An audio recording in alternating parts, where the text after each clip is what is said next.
Bonjour à toutes et à tous, ici Khalil Jebali pour ce Good Morning Market du 11 avril 2018. Nous commençons tout de suite avec le rappel légal habituel. XTB France informe les participants que la présentation à venir et les informations qui vont être dispensées ne constituent pas en aucune manière une sollicitation ou incitation à acheter ou vendre des produits financiers. Nous commençons tout de suite avec le calendrier économique de ce mercredi 11 avril et vous le voyez, la séance sera dominée aujourd'hui par la publication de l'inflation américaine et les minutes de la Réserve fédérale américaine.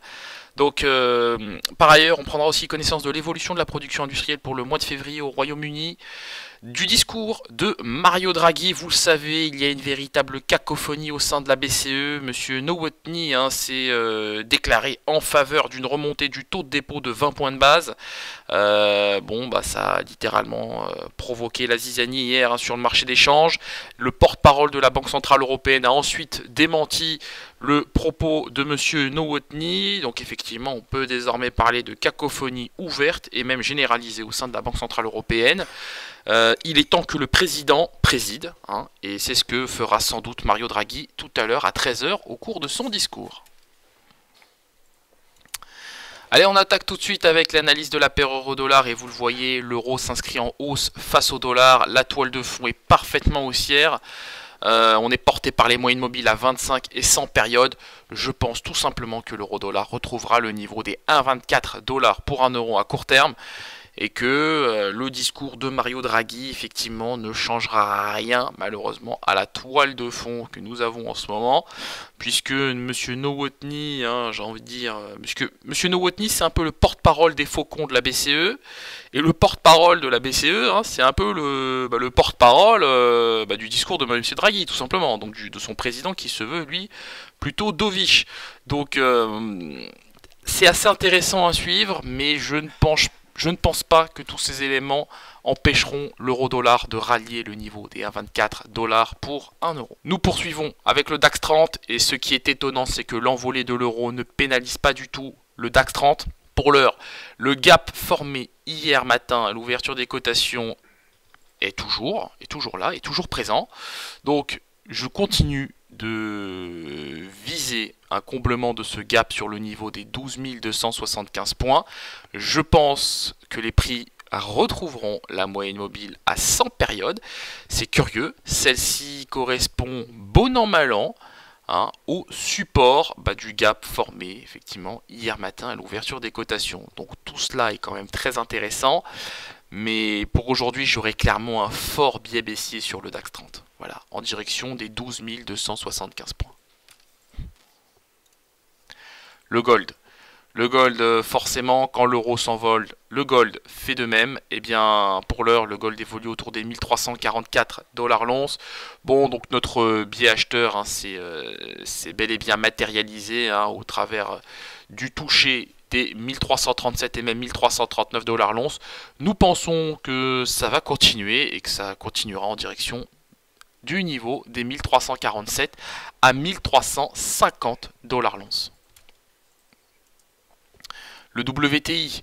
Donc le WTI qui a clôturé mardi en hausse de 3% à 65,5 $ le baril. Donc vous avez pu prendre connaissance en parallèle d'un signal de trading sur le contrat WTI qui s'est bien évidemment très bien terminé. On a pris connaissance hier des premières estimations des stocks de pétrole selon l'American Petroleum Institute. Selon l'association professionnelle, les stocks de brut auraient augmenté de 1,7 million de barils pour la semaine terminée au 6 avril. Évidemment, c'est une donnée qui devra être confirmée ce jour par l'agence d'information sur l'énergie, ou plutôt le département de l'énergie américain. Donc, pour l'heure, on s'attend à une contraction des stocks de brut du côté du département de l'énergie. Donc ce sont bien évidemment les estimations du consensus. Consensus à confirmer, anticipation plutôt, pardon, je devrais dire à confirmer. J'aurai clairement un biais neutre sur le contrat WTI pour aujourd'hui.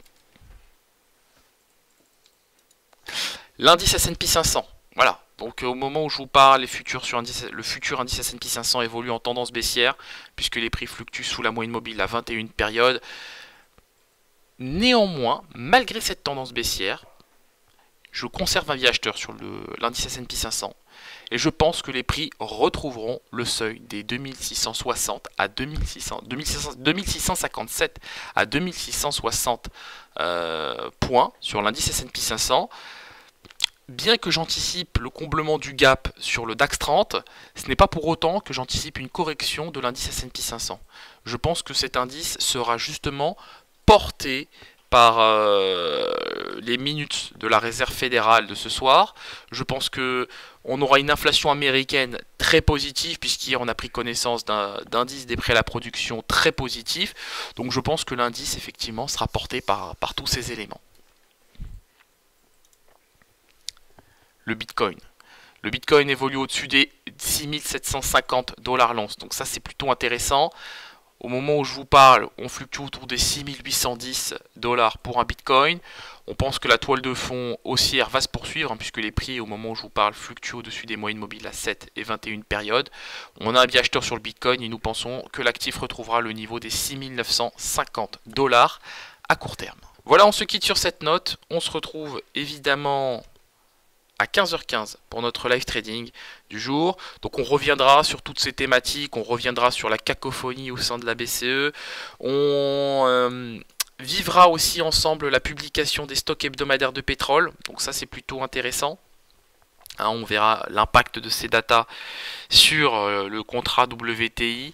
Au moment où je vous parle, les indices évoluent en territoire négatif. Le DAX 30 accuse un repli de 0,3% à 12 363 points.